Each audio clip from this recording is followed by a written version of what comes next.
രാജ്യത്തിൻ്റെ ഭരണഘടനാ ചരിത്രത്തിലെ ഒരു കറുത്ത ഏട് ദിനമായിരുന്നു ഇന്നലെ. നമ്മുടെ രാജ്യത്തിൻ്റെ ആഭ്യന്തരമന്ത്രി അമിത്ഷാ പാർലമെന്റിൽ നടത്തിയ ഒരു പ്രസ്താവന ഭരണഘടനാ ശില്പി ഡോക്ടർ BR അംബേദ്കറിനെ അധിക്ഷേപിച്ചുകൊണ്ടുള്ള അതിന് തുല്യമായ ഒരു പ്രസ്താവനയാണ് കേന്ദ്ര ആഭ്യന്തരമന്ത്രി അമിത്ഷാ പാർലമെന്റിൽ നടത്തിയത്.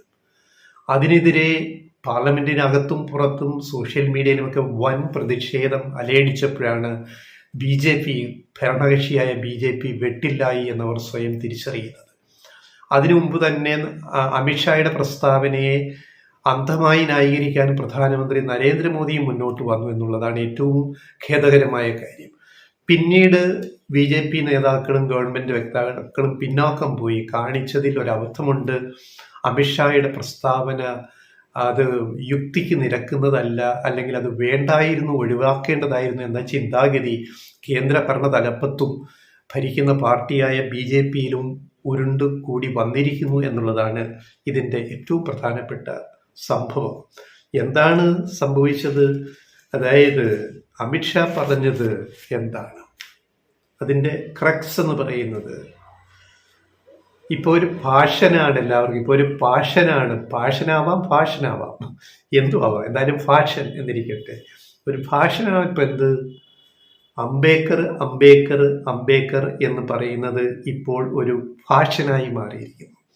കേന്ദ്ര ആഭ്യന്തരമന്ത്രി അമിത്ഷായുടെ വാക്കുകളാണ് പാർലമെന്റിൽ ജനാധിപത്യ സഭയിൽ ഭരണഘടനാ ശില്പി അംബേദ്കറെ കുറിച്ച് ഭരണഘടനയുടെ 75ാം വാർഷികാഘോഷ ചർച്ചയിലാണ് ഈ ഇന്ത്യയുടെ ഇപ്പോഴത്തെ ആഭ്യന്തരമന്ത്രി പ്രസ്താവന നടത്തുന്നത്. ആലോചിക്കണം അതിൻ്റെ ഔചിത്യമില്ലായ്മ. അംബേദ്കർ എന്ന് പറയുന്നത് ഇപ്പോൾ ഒരു ഫാഷനായി മാറിയിരിക്കുന്നു.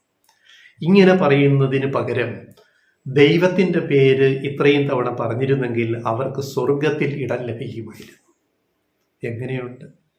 രാജ്യത്തിൻ്റെ ഭരണഘടനാ ശില്പിയെ, ഈ രാജ്യം മുഴുവൻ, ലോകം മുഴുവൻ ആദരിക്കുന്ന ഡോക്ടർ BR അംബേദ്കറിനെ ഇന്ത്യയുടെ ആഭ്യന്തരമന്ത്രി ആക്ഷേപിക്കുന്നത് കണ്ടില്ലേ?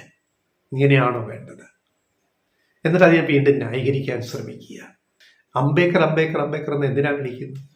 പിന്നെ ദൈവത്തെ വിളിച്ചാൽ സ്വർഗം കിട്ടുമല്ലോ. അംബേദ്കർ ആരായിരുന്നു എന്ന് ഇപ്പോഴത്തെ ആഭ്യന്തരമന്ത്രി പഠിച്ചിട്ടുണ്ടാവും, ഇല്ലായിരിക്കാം, ഉണ്ടായിരിക്കാം, എന്താവട്ടെ. പക്ഷേ ആഭ്യന്തരമന്ത്രിയുടെ സ്ഥാനത്തിരുന്നു കൊണ്ട് പറയാവുന്ന ഒരു വാചകം അല്ല അദ്ദേഹം പാർലമെന്റിൽ പറഞ്ഞത് എന്നുള്ളത് വളരെ ഖേദകരമായ കാര്യമാണ്. അദ്ദേഹം ഇരിക്കുന്ന കസേരയെ പറ്റി അദ്ദേഹം ഓർത്തിട്ടുണ്ടോ? ഇന്ത്യയുടെ ഈ മഹാരാജ്യത്തിൻ്റെ ഇപ്പോഴത്തെ ആഭ്യന്തരമന്ത്രിയായ അമിത്ഷാ ഇരിക്കുന്ന കസേരയിൽ സ്വാതന്ത്ര്യലബ്ധിക്ക് ശേഷം ആദ്യം ഇരുന്ന ആളിനെ അമിത്ഷാ ഓർക്കുന്നുണ്ടോ? BJP ഓർക്കുന്നുണ്ടോ? പ്രധാനമന്ത്രി നരേന്ദ്രമോദി നയിക്കുന്ന BJP സർക്കാർ, NDA സർക്കാർ ഓർക്കുന്നുണ്ടോ? അദ്ദേഹത്തിൻ്റെ 3000 കോടി ചെലവഴിച്ച് ആ മനുഷ്യന്റെ വലിയ പ്രതിമ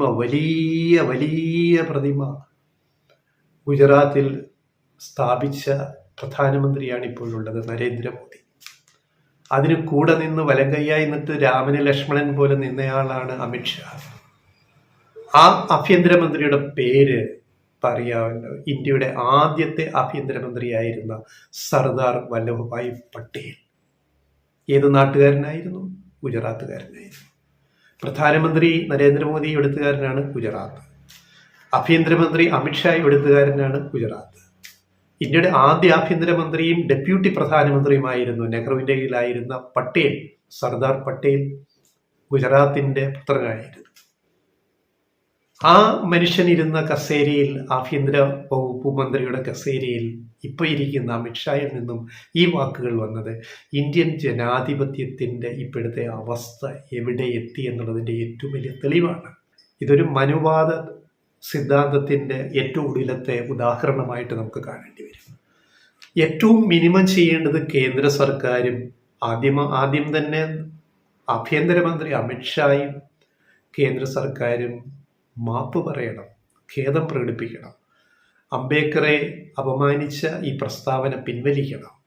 അതാണ് ആദ്യം ചെയ്യേണ്ടത് കാര്യം. അതാണ് ഇന്ത്യൻ ജനാധിപത്യത്തിന് ആവശ്യമെന്നുള്ളത് നമ്മൾ തിരിച്ചറിയുക.